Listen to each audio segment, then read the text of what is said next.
First, I'd like to start with some chocolates from Ireland. You can pass those around and eat them because I don't want to take them back. And if nobody minds, I'm going to sit.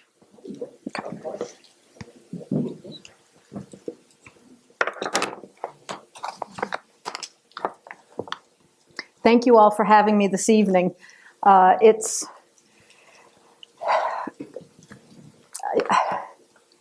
I'm a little emotional this evening because I've been doing this research for so long, and to be standing in front of the Canadian flag, this is the third country that my ancestors, they started in Ireland and came here, which I'll tell you about in a few minutes, and then went on to Maine. So I've given this presentation in Ireland, I've given it in New Hampshire, and now to be giving it here really is quite special to me. So thank you all very much. I really appreciate that. Thank you. Get the right glasses on.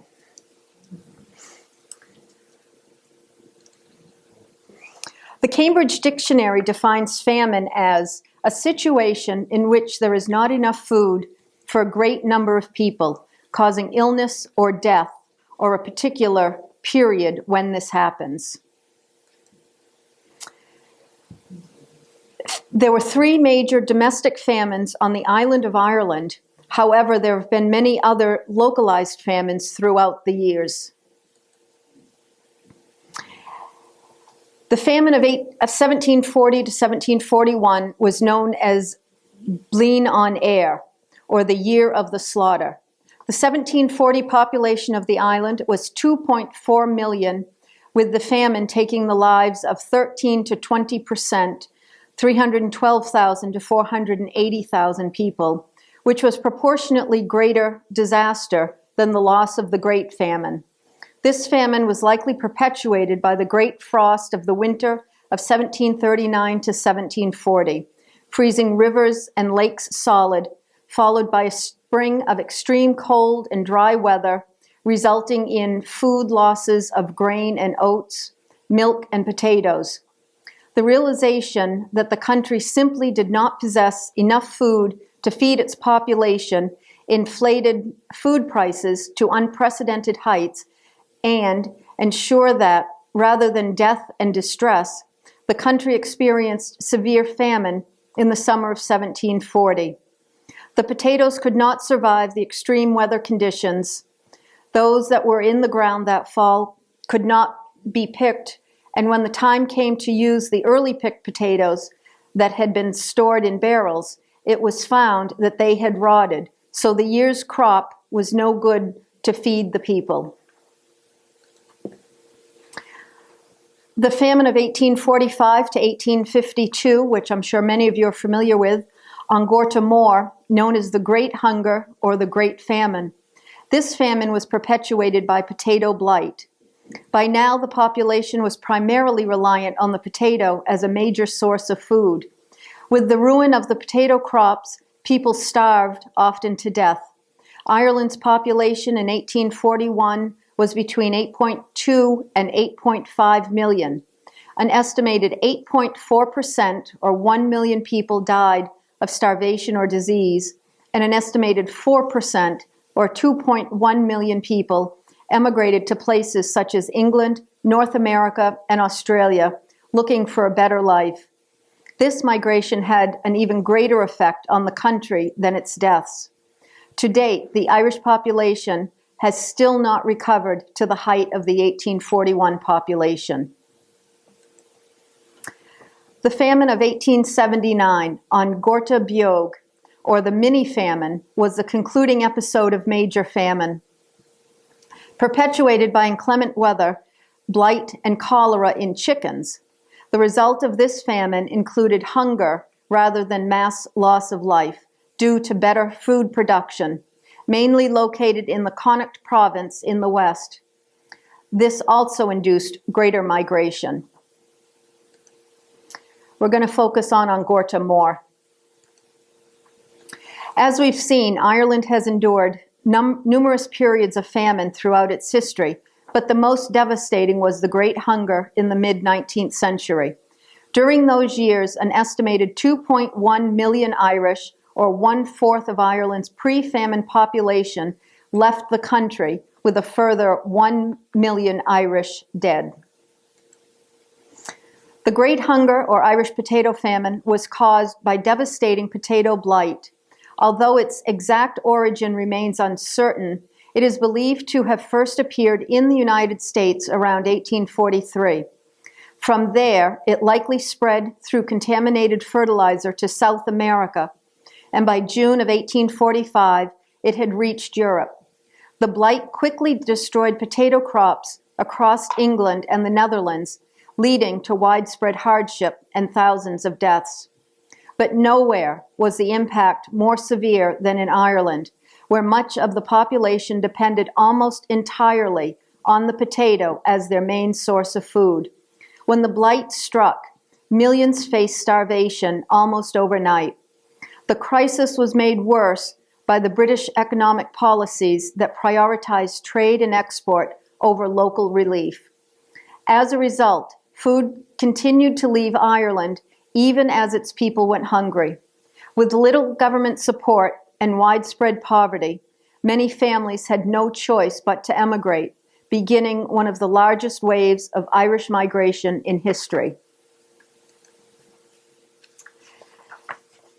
Potatoes were a staple for more than half the population at the time, providing as much nutritional value as corn, with a production cost of about 2/3 less. A typical meal for a family of tenant farmers or laborers would consist of potatoes with salt, cabbage, and sometimes fish. Adult males would consume approximately 14 pounds or 6.5 kilos of potatoes a day. That gets you.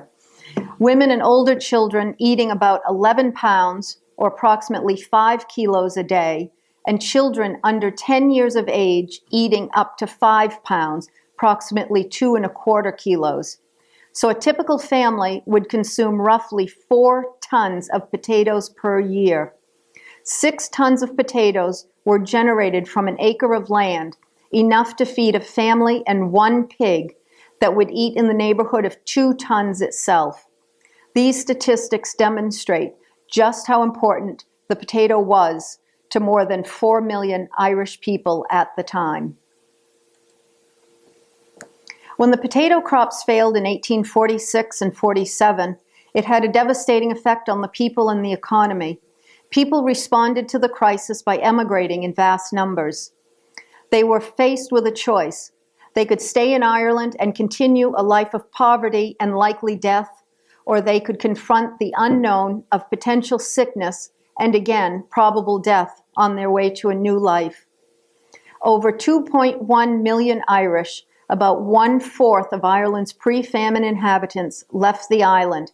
More people emigrated in 11 years than during all the 2 centuries preceding. You can see here how Ireland's population was affected by the Great Famine. In the mid-1840s, the population was around 6.5 million. After the famine in the mid-1850s, the population dipped to 5 million. Now, nearly 170 years later, Ireland's population is just above the mid-1850s number at 5.5 million. Ireland has still not fully recovered its population to pre-famine times. This is an example of how bad the famine was in Ireland. The Illustrated London News sent their artist James O'Mahony from Cork to sketch the horrid landscape of Ireland at the time. He said that he did not go out seeking scenes to capture, they just seemed to find him. While in the west of County Clare, which is where I live now, he came across Bridget O'Donnell. On December 22, 1849, this pen and ink sketch was printed in the newspaper. Bridget and her husband had their 4.5 acres of land taken from them and what income they had from crops, including potatoes and corn. For a peasant family, they were fairly well off. A son of 13 died with wants and with hunger, while she had a stillborn child after downlaying confinement of 2 months. She and her family lay sick with the fever for weeks. They ended up living under a dry arch of the Doonbeg Bridge, accessing a little room by a ladder hung from the bridge so as to not appear trespassing on others' lands. She was quoted as saying, "I had not a bit for my children to eat." To this day, it is not known if Bridget and her family survived. This illustration has become an iconic image of An Gorta Mor. The O'Donnell's home under the dry arch of the bridge is still there today, and ironically, a homeless man had been living there up until the past year or so. The well-known famine historian Christine Keneally writes that between 1841 and 1851, Ireland's population dropped by 1,649,330 people, while with 1,289,133 of them migrating. Donald Atkinson states that between 1841 and 1851, 822,675 people emigrated to the U.S. and 329,321 emigrated to Canada. Emigration. Why did so many Irish go to Canada in the 19th century? For the most part, history tells us that they abandoned their homeland because of famine, political strife, epidemics, religious suppression, and evictions. They desired a better life for themselves and their families. Quebec City offered several advantages to Irish migrants. Transportation to Canada was relatively affordable and accessible, making the journey feasible for many fleeing hardships. As a French Catholic city, Quebec provided a more welcoming environment for Irish Catholics than many Protestant regions. During the Great Famine, many migrants chose Quebec because an established Irish Catholic community was already in place, offering familiarity, support. In addition, jobs were relatively easy to find, particularly in the city's thriving timber and shipping industries, which relied heavily on manual labor. The least expensive fares were to Canada, as it was also a British colony, at approximately 5 shillings, whereas to the United States, the fares ran upwards to £5. In today's money, that would be equal to approximately $62 Canadian to Canada and $1,242 Canadian to the US. Many migrants took advantage of the cheaper fares to Canada and then crossed the border into the US at a later time. In 1849 or 50, the Dorans, like so many Irish, chose to emigrate. It is likely that the exact reason may never be known. Life might have been difficult in rural Kilkenny or anywhere in rural Ireland during the Great Famine, and the thought of starting a new life in Canada may have been appealing at the time. There were certain immigration schemes to assist migrants in their journey, such as the Earl Grey and the Strokestown Park Estate schemes. There is no evidence that the Ormonds of Kilkenny provided any such assistance to their tenants, such as the Dorans, nor is there any evidence that they did not aid in migration. These are examples of advertisements that the Dorans, or potential migrants, might have seen to entice them on a voyage to Quebec. One informs of a departure from Belfast, the other from Waterford. The migration to Canada was long and often deadly from disease or shipwreck. Here is another ad for passage between Dublin and Quebec.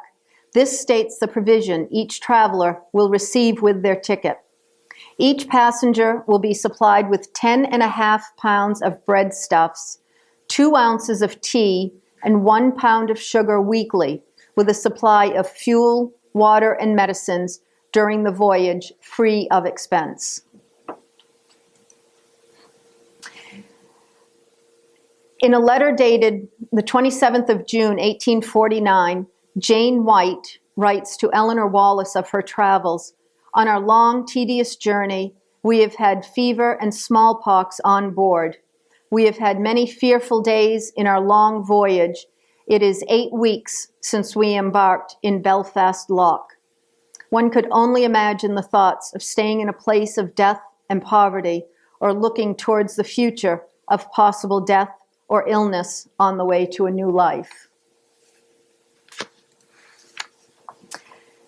Quebec City, as you all know, is in the province of Quebec, sits on the St. Lawrence River, and was a major trading port for Canada, also known as British North America.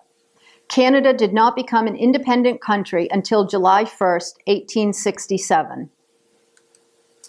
Timber exporting was a leading industry in the 19th century, with many shiploads destined for England, Scotland, and Ireland. Migration from the British Isles to Canada was quite easy, in that one could catch a ship to Canada once a timber ship was offloaded. Shipping companies decided instead of returning an empty ship, they would earn a bit of extra money, filling, often overloading the ship with desperate immigrants.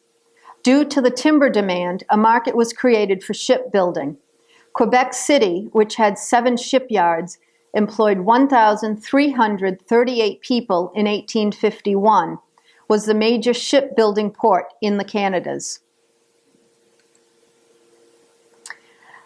A newspaper ad for the arriving Governor Brig in Westport, County Mayo, with building supplies, timber from Quebec. It is likely the ship returned to Quebec with Irish migrants. In the 19th century, an increasing stream of people was leaving Europe to rebuild their lives in North America. Around 1830, an average of 30,000 immigrants arrived annually in the city of Quebec, the main port of entry to Canada. Approximately 2/3 of these newcomers were from Ireland. This unprecedented immigration on the St. Lawrence River took place at a time when major cholera and smallpox epidemics were sweeping through Europe.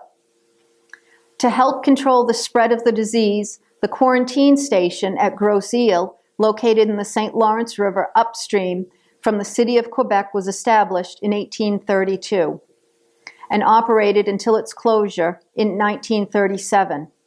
In 1847, over 100,000 Irish people traveled to Grosse Ile, fleeing the famine. The first ship docked with 241 passengers on board. 84 were already sick with the fever, and 9 were dead. In the same year, over 5,000 Irish perished at sea on board ships bound for Canada. The impact of this wave of Irish immigration on Canada's population was huge, with those arriving on board coffin ships, often sick and dying, which adversely affected Canada's port towns. By June of 1847, the port of Quebec became so overwhelmed that dozens of ships carrying over 14,000 Irish queued for days to make a landing. The Reverend Brother Memorian Sheehy wrote, "Black 47, as the year was known, was a nightmare for immigrants migrating to Canada. The steamships that were carrying the Irish became known as coffin ships, as so many were dying on board during the passage. Grosse Ile Immigration Cemetery received the remains of 10,000 who sought a home and found naught but a nameless grave. It is thought to be the largest Irish burial ground outside of Ireland." This is a painting by Rodney Charmaine in 1970, his interpretation of the inside of a coffin ship. You can just imagine how quickly disease would spread with passengers packed in.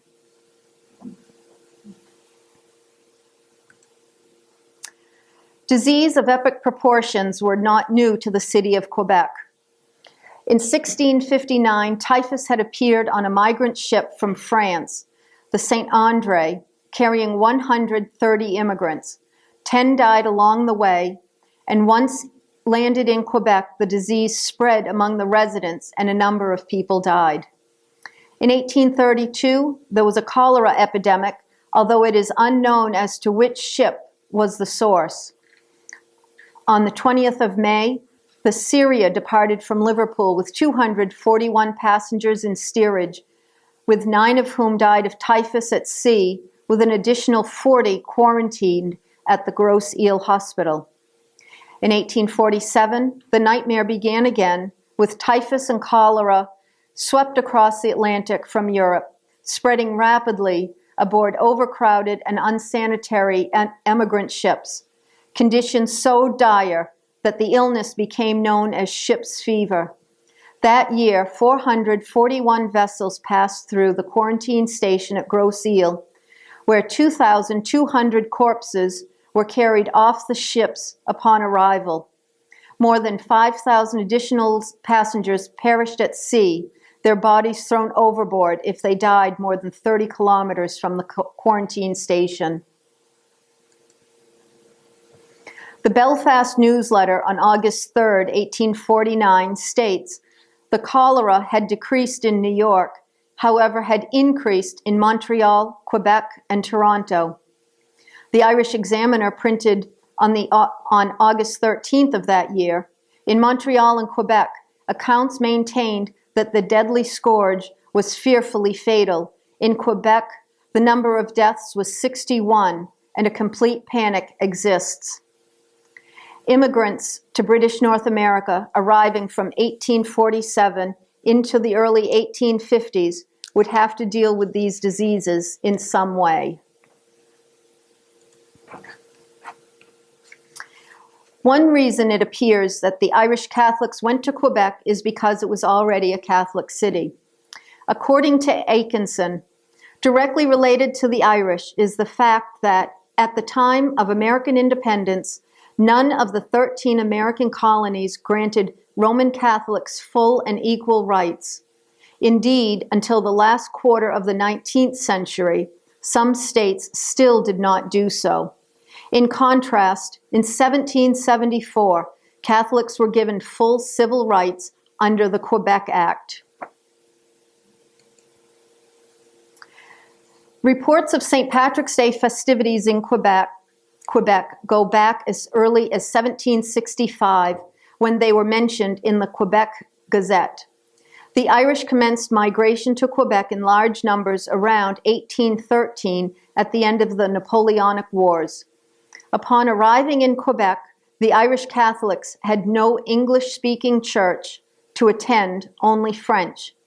The first organized religious celebration by Irish Catholics came some 50 years later in March of 1819 with a high mass that was held in honor of their patron saint. Between the years of 1819 and 1822, the Irish attended the Chapel of the Congregationalist. From 1822, they attended Notre Dame Cathedral Basilica of Quebec. The Irish attended Mass at 8 a.m., then the French attended at 9 a.m. Two different communities, two different traditions, but sharing the same sanctuary, one after the other. In 1828, the Irish started attending Our Lady of Victory in Lower Town, Quebec. As the Irish population expanded, so did those attending Sunday Mass. They quickly outgrew the sanctuary with 6,000 to 7,000 Mass-goers attending each Mass, often with many standing in the market outside the church. Given the considerable new English-speaking Catholics in the city, a need for an English-speaking Catholic church was demanded. In 1832, under the leadership of Father Patrick McMahon, St. Patrick's Church was built. However, it was not acknowledged as an English-speaking sanctuary until 1853, when it was formally recognized by the Congregation of the Catholics of Quebec.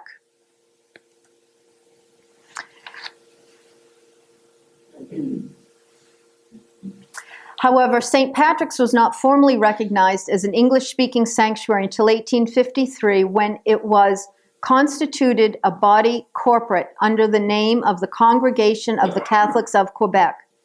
Conrad states that the Anglicization of the northern half of North America in this period, 1815 to 1850, owing largely to immigration from Great Britain, is one of the most significant developments in the history of the British Empire.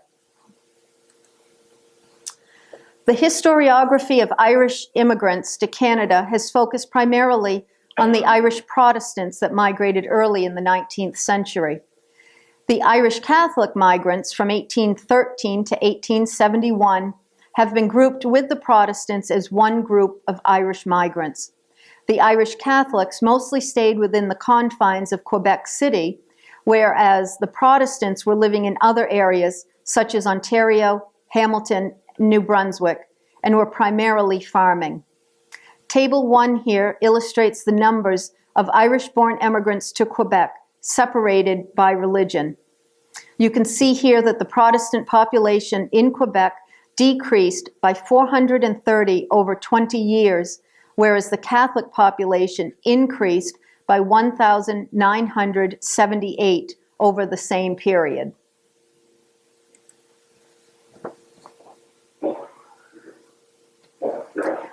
Irish Catholics remain an understudied group and deserve a distinct historiography of their own. Much of the existing scholarship on the topic has been advanced by historian Robert Grace, who notes that progressively more Catholics of more humble status from the west and south of the island began emigrating in numbers from around 1835. By 1840, the vast majority of emigrants were Catholic, unskilled laborers and domestic servants, as illustrated here in Table 2. As you can see, Protestant immigrants were more likely to occupy clerical and skilled positions, while Catholics were disproportionately represented in unskilled and semi-skilled occupations. The majority of Irish migration to Canada occurred before the Great Famine. By 1871, individuals of Irish birth and their descendants made up 24.3% of Canada's population. In that same year, Protestants accounted for about 60% of all Irish immigrants in Quebec, Ontario, Nova Scotia, and New Brunswick, significantly outnumbering their Catholic counterparts. Founded in 1608 by French explorer Samuel de Champlain, Quebec City was built on a natural plateau that divided it into distinct areas: Lower Town, lying along the St. Lawrence River, and Upper Town, raising above it and separated by steep cliffs. In Champlain Ward, Champlain Street ran parallel to the river through Lower Town, and until the late 19th century became home to many Irish working-class families employed in the port and shipbuilding trades. Despite this concentration of Irish residents in Lower Town, St. Patrick's Church, built to serve the English-speaking Irish community, was constructed in Upper Town. Land for the church was purchased on St. Helene Street in 1831 through community donations, and a cornerstone laying ceremony was planned for June 11, 1832. However, an outbreak of cholera on June 8th brought the city to a standstill, delaying the event. Construction soon resumed, and the cornerstone was laid later that summer. The completed church was dedicated in July 1833, becoming one of Canada's first ethnic parishes. Located within a mile of Notre Dame Church in Upper Town, St. Patrick's served as a vital gathering place for the English-speaking Irish of Champlain Ward in Lower Town. This photograph, taken by William Notman in 1865, shows Champlain Street much as my ancestors would have known it. When I look at it, I can almost picture them: children playing by the doorways, the smell of the river in the air, the clang of shipyard tools echoing in the distance. It feels like a glimpse into their world, a moment where the past and present touch. The people in this photo could easily be any one of our ancestors.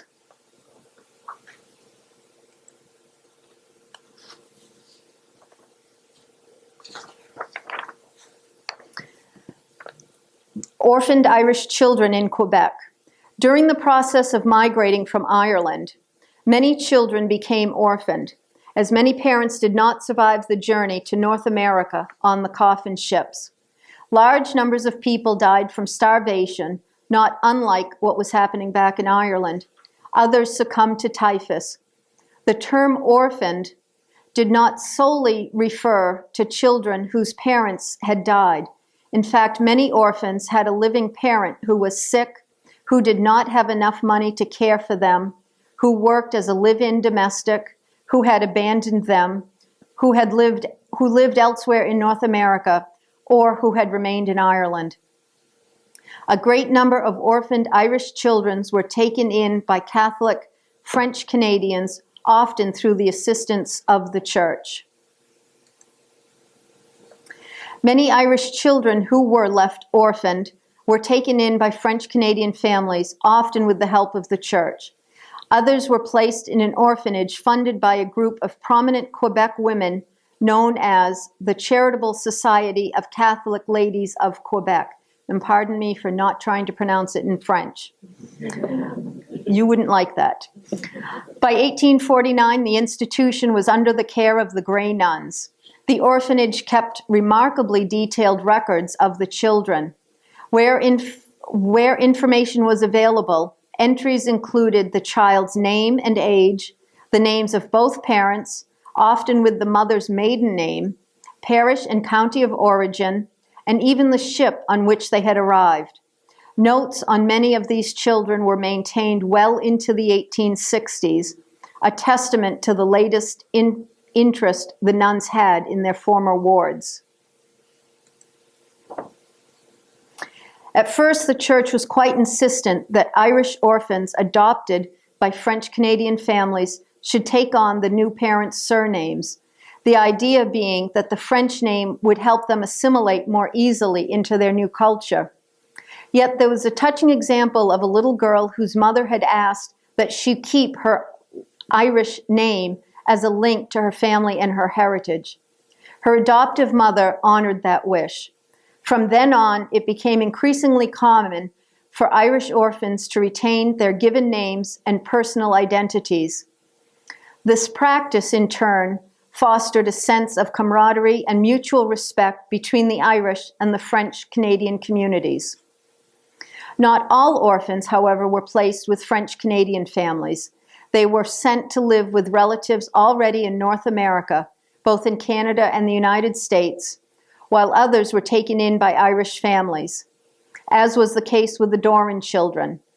In total, hundreds of Quebec families adopted more than 2,000 Irish orphans, and many were encouraged to keep their Irish name. Despite these numbers, there remains a striking lack of information about Irish orphans in Canada. Only scattered records survive, leaving many of their stories untold. This makes the topic an area ripe for further research. Now we'll get into the nitty-gritty of my family, which is the heart of all this for me. The Doran family story begins just outside the market town of Callan, County Kilkenny, where Timothy Doran, age 34, and Margaret Walsh, age 22, were married on January 23, 1834, in the Diocese of Ossory. Like many young couples of the time, they built a life rooted in faith, family, and hard work. Over the years, their home grew with 7 children. Mary, baptized in 1835, Auntie or Anne in 1837, William in 1839, Pat or Patrick in 1841, John in 1844, Catherine in 1846, and the youngest, Johanna, baptized in 1849. Each name marks not just a child's beginning, but the moment of hope in a world that was soon to change beyond recognition. The joy of life was soon shadowed by heartbreak. Johanna, the youngest of the Doran children, was baptized in May of 1849, yet by July 17, 1850, she was laid to rest in Quebec at just 14 months old.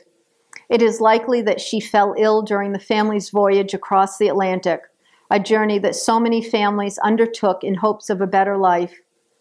The timeline suggests that the Dorans migrated sometime between Johanna's birth and her untimely death, leaving behind the familiar landscapes of Kilkenny for the uncertainty of a new world.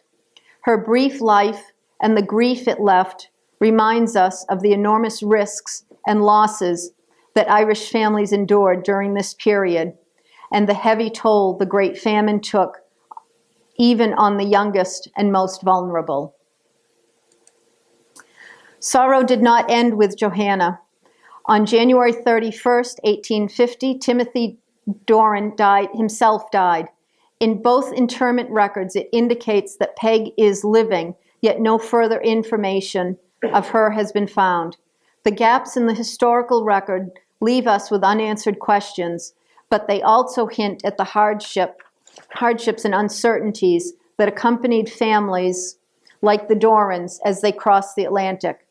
Even in the face of tragedy, the fragments of their story reveal the courage and determination required to survive, adapt, and lay the foundations of a new life in a foreign land. In the 1851 census of Canada East, Canada West, New Brunswick, and Nova Scotia, we see 4 of the Doran children living with other Irish families. Mary Doran, age 16, listed as a servant, and John, age 7, an orphan, are living with John Wallace, a timber tower from Wexford, and his family. William, age 12, an orphan, is living with Nicholas Haberman, a laborer also from Kilkenny.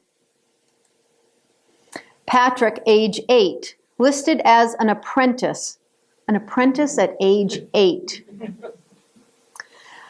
Living with James Ferguson, a boat builder from Ireland. As Timothy was deceased, and if Peg was alive, there's no way she could have cared for 4 children herself. Peg may have been institutionalized, being a poor immigrant widow. We may never know. The children kept the family name, the Dorans. All 3 families lived on Champlain Street. From the 1852-53 Quebec City Directory, we find the Haberlins at 243, the Wallaces at 112, and the Fergusons at 102. Many thanks to Joe Lornigan for bringing the Quebec City directories to my attention in a Facebook post. We now turn to the paths taken by the surviving Doran children, beginning with Mary, the eldest of the Doran children.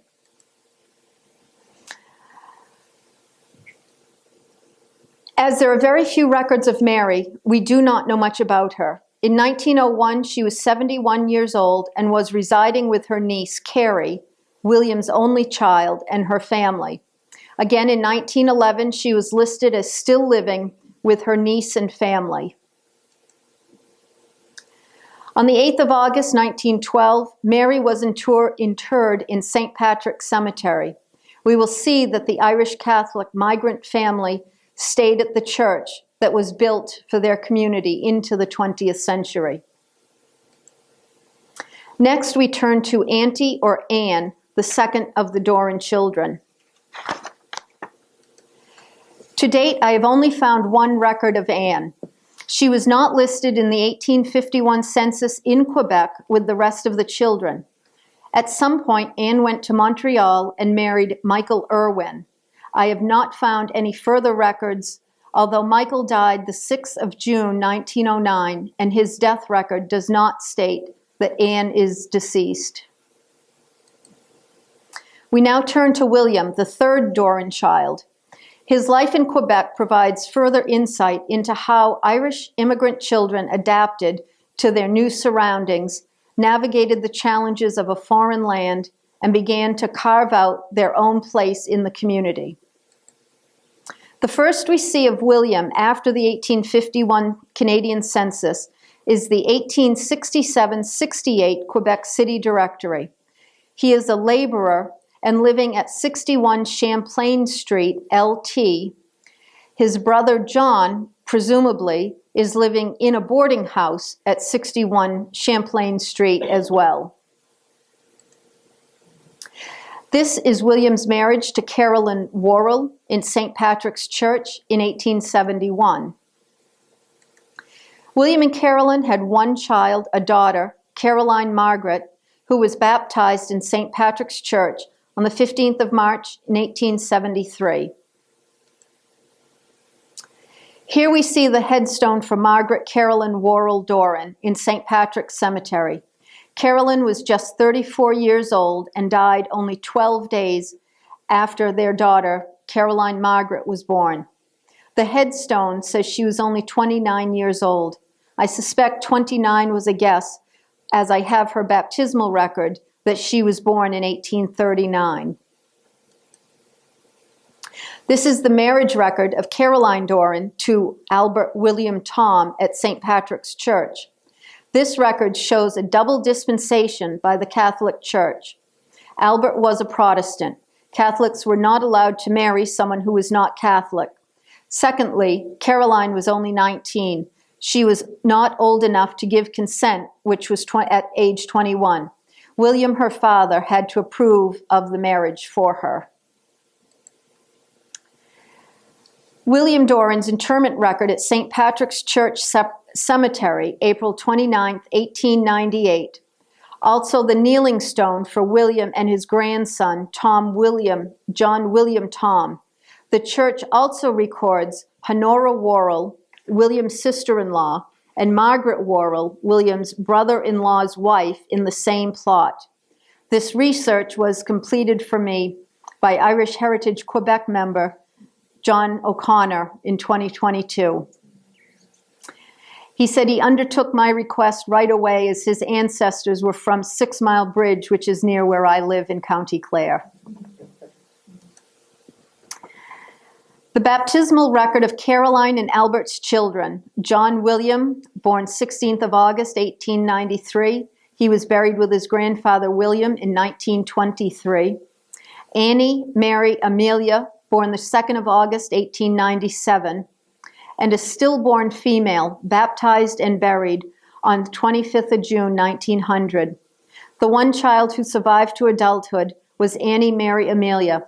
She married Joseph Louis Alfred Cloutier in Vancouver, British Columbia, and had 2 sons. This was the one family that did stay in Quebec longer than any of the others, and at St. Patrick's Church. Next, we look at the fourth of the Dorans' children, Patrick. In the 1851 census, Canadian census, Patrick was living with the Ferguson family. We see here in the 1852-53 Quebec Directory, James Ferguson, a boat builder, lived at 102 Champlain Street in Lower Town.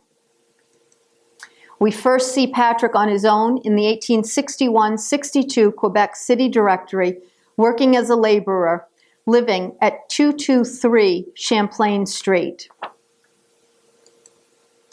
Patrick continued his migration journey to Bangor, Maine, likely finding work in the lumber industry.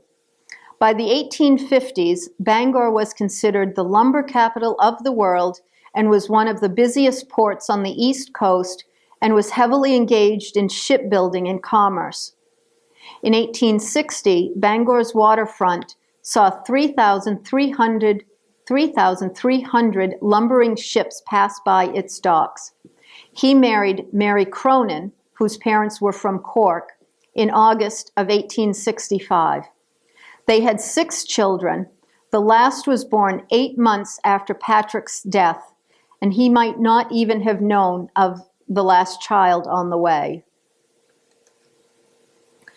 The 1867 Bangor City Directory shows Patrick as being a river driver, moving the timber along the river and living on Hancock Street. Patrick died the 11th of November, 1875, ironically 150 years ago tomorrow, rowing a boat on the Penobscot River due to heart disease. One of Patrick's second great-granddaughters is in the audience tonight, and his third great-granddaughter is giving this presentation. Now we look at John, the Dorans' fifth child and the youngest son.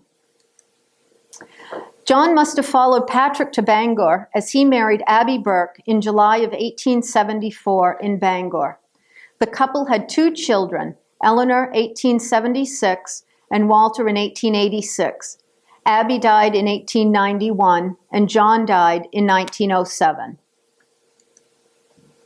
These are John's U.S. naturalization papers. From what we can tell, he was the only one of the Doran children to become a naturalized city in his adopted country. His story stands out among his siblings, a reflection of how the Irish diaspora spread across borders, each family member finding a different path in the aftermath of the famine. This leaves us with one Doran child without a story. To date, I have not been able to prove where our Catherine went. She is not in the 1851 Canadian census with the others. My theory is that she did not migrate with the family and stayed behind in Ireland with a relative, maybe due to illness.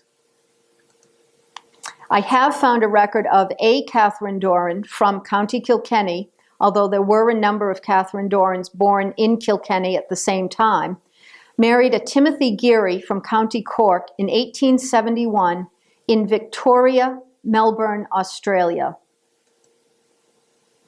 This is the headstone for Catherine Doran Geary, who died August 15, 1919 at the age of 74 or 75. That would make her about the right age to be our Catherine. According to the Find a Grave record, this Catherine was born in Callan, County Kilkenny, though I haven't yet found definitive proof of this connection. Interestingly, we do have a DNA match in Australia whose second great-grandmother was this same Catherine Geary. But so far, we haven't been able to confirm whether she is indeed the Catherine Doran from our family. Catherine and her husband, Timothy, had 8 children between 1892 and 1886. And there's one particularly touching detail. The first child was named Johanna. Given that our Catherine's youngest sister, Johanna, died in Quebec at just 14 months old, one can't help but wonder, could that name have been chosen in remembrance of a sister she lost so long ago? I would like to end tonight's presentation with a very poignant poem, The Emigrant Ship. It was printed in the Ballymena Observer on Saturday, the 26th of September, 1857. The day was clear and the wind fair, while on the flowing tide, a gallant ship with sails unfurled, proudly was seen to ride. Many upon her noble deck, for friends and countryside. Fate drove them from their dear old homes, from where they loved to dwell. It tore them from their native land, the land they loved so well. To kindred, friends, to the immigrants, were forced to bid farewell. Adieu, they cried, to fatherland, to all in life most dear. And when they caught the shore's last glimpse, they shed a parting tear. Parting tears shed for home and friends, what bitter tears they were.